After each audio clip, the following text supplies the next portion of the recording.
Welcome to the latest episode of the MGAA Conversations podcast. Today I'm absolutely delighted to be here with Kieran Morrin of HDI UK and Ireland. He's the guru for accident and health. In our conversation we're going to cover the A&H market, the speciality nature of that market, the claims management process for that market, how technology is shaping A&H and the distribution model, and how HDI are navigating successfully those changing distribution models.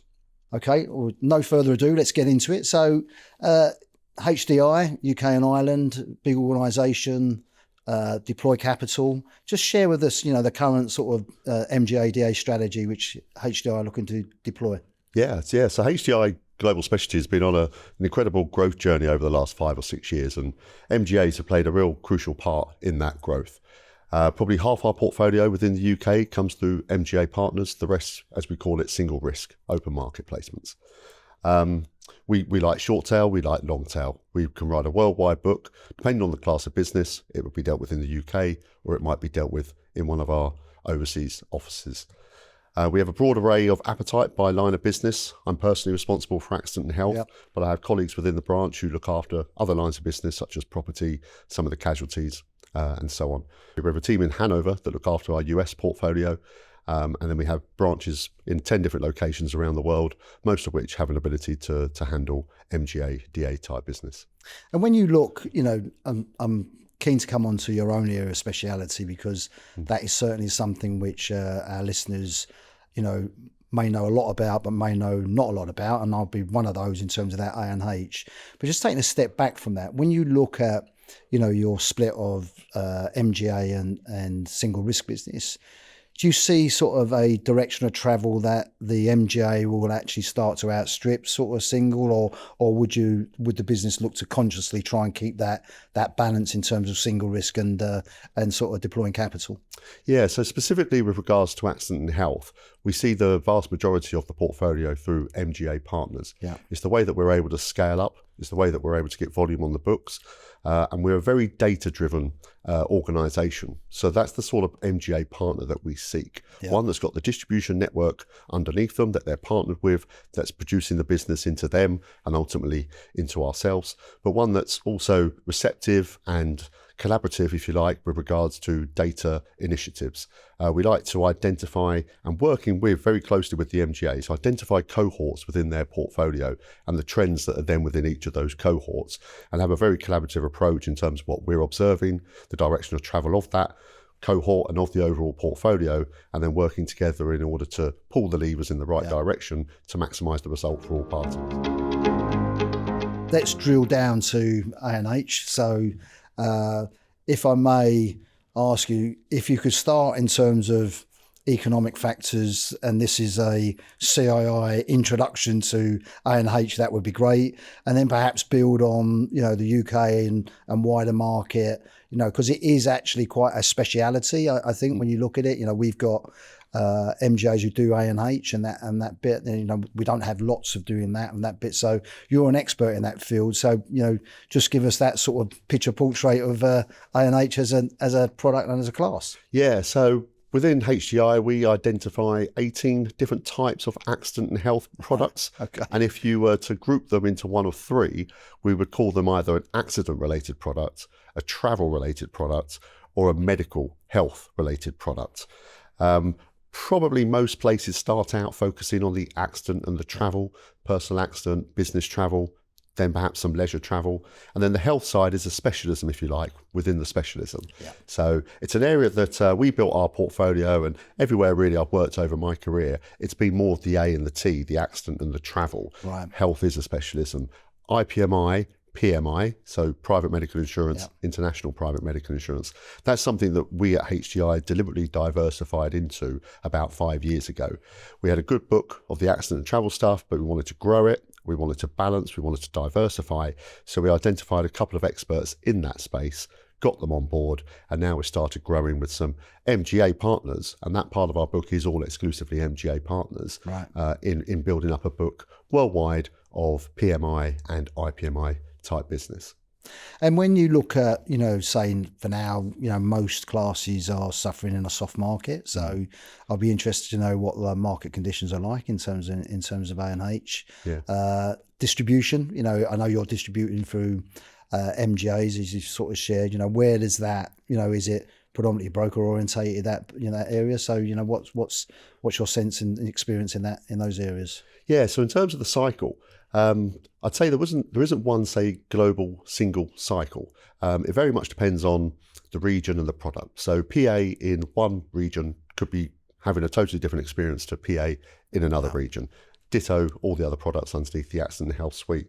And I think that's where our data and analytical approach really comes into it, identifying trends in what's happening in each cohort, in each region, and then responding to what's happening in that region accordingly, rather than applying one brush across, say, the accident portfolio, regardless of where you are in the world, or even within the one country, or even within the one client. They may be seeing something happening in the 18 to 25-year-old space, but that might be very different to the 55 to 60-year-old space in terms of travel. So by doing that, you're able to push that lever up, push that one down, and get the best result for that account, which then obviously folds into the greater portfolio that you're running.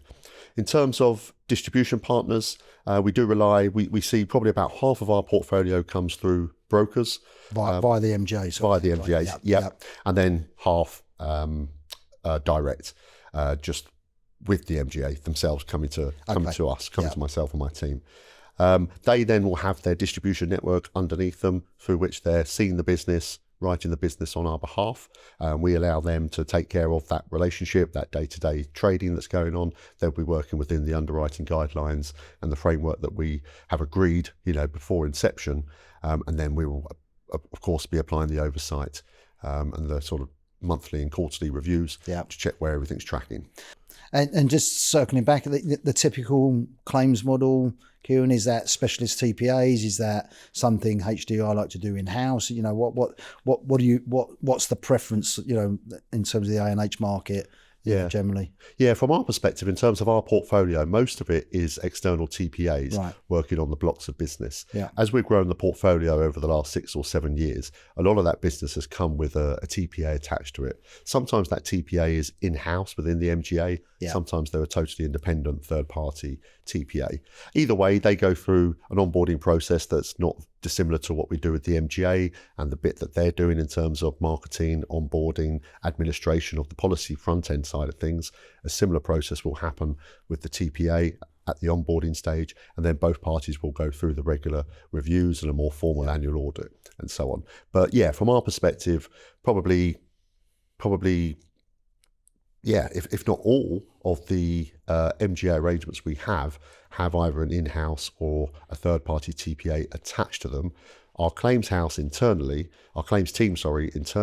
provide that oversight. They'll be working within the authorities granted to them. Anything over and above that, of course, will come in-house to our claims personnel just to either approve or just to check what's happening. But so that's interesting because it flows with, we've got, as you know, over 250 MGA members, and over 90% of those do outsource their claims to TPAs actually, and obviously as you say, it's so important to have that tripartite relationship between carrier, TPA and MGA, because if that's not working, then obviously there's going to be customer detriment from that perspective. So that's interesting, and no doubt there are specialist TPAs who operate in that A&H space from that bit. There are, and it's been a real sort of journey of discovery over the last 6 or 7 years as the opportunities have grown up, be they on our own shores or be they overseas, Australia, America, far and wide.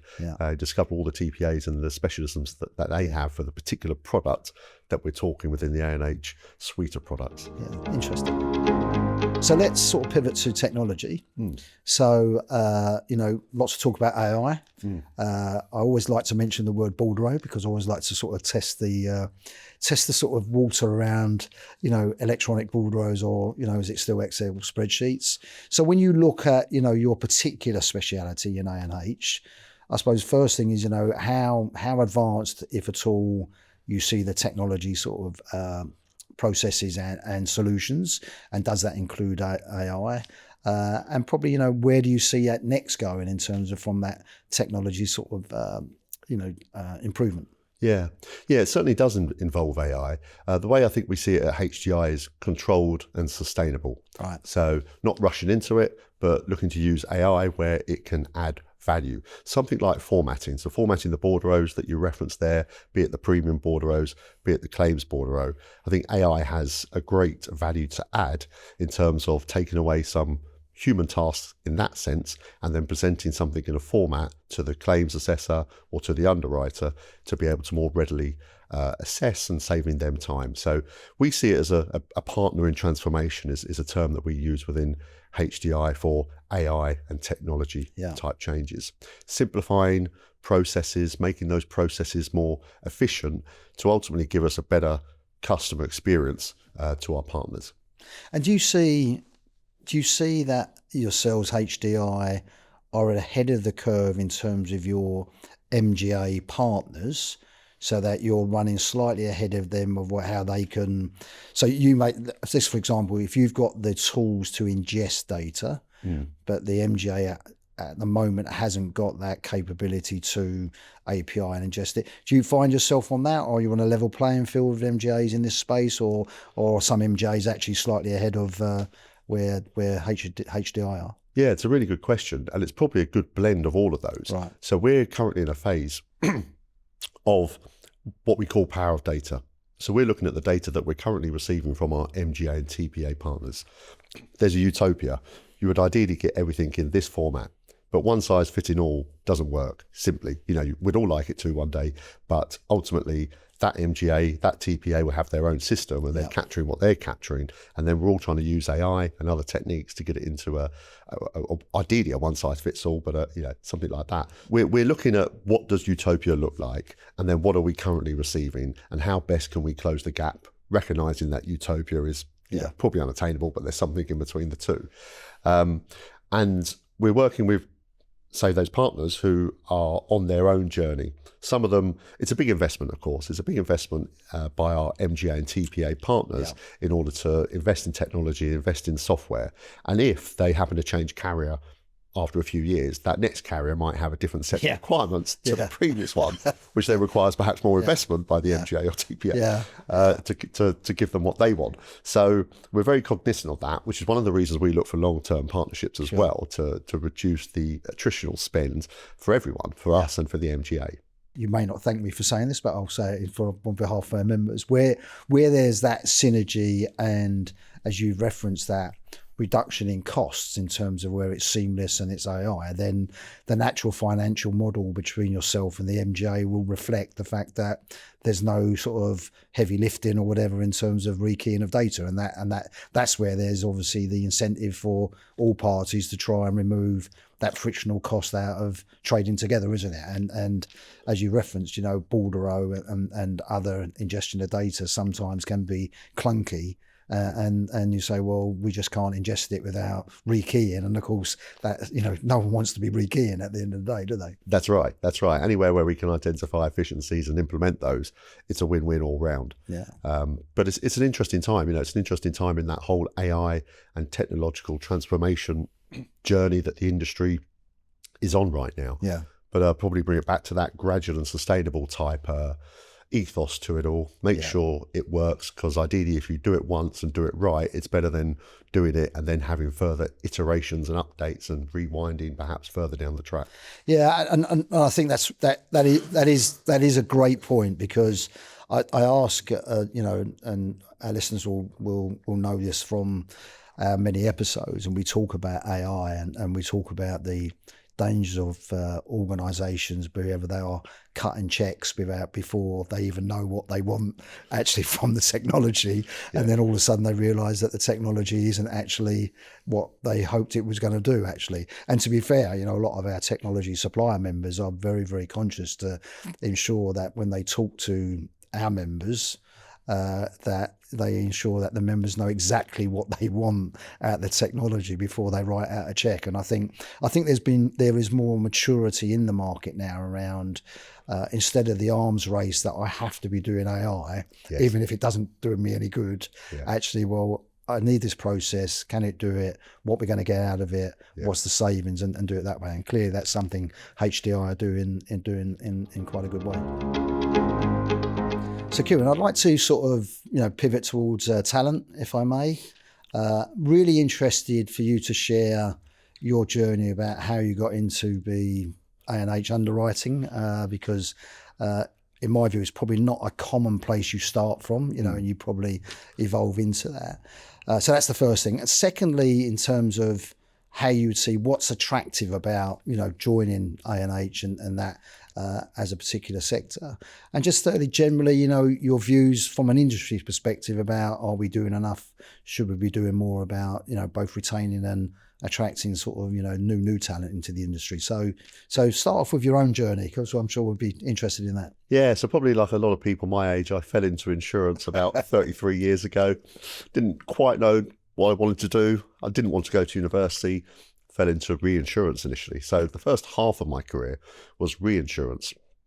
CNA Re was first on the list, and then Swiss Re, both of which were excellent companies, gave a good grounding, gave good opportunity to move around different departments, and also to do the professional exams during that time there. And then the opportunity came out of nowhere to move across to accident and health. And I thought, why not? I was ready for a new challenge.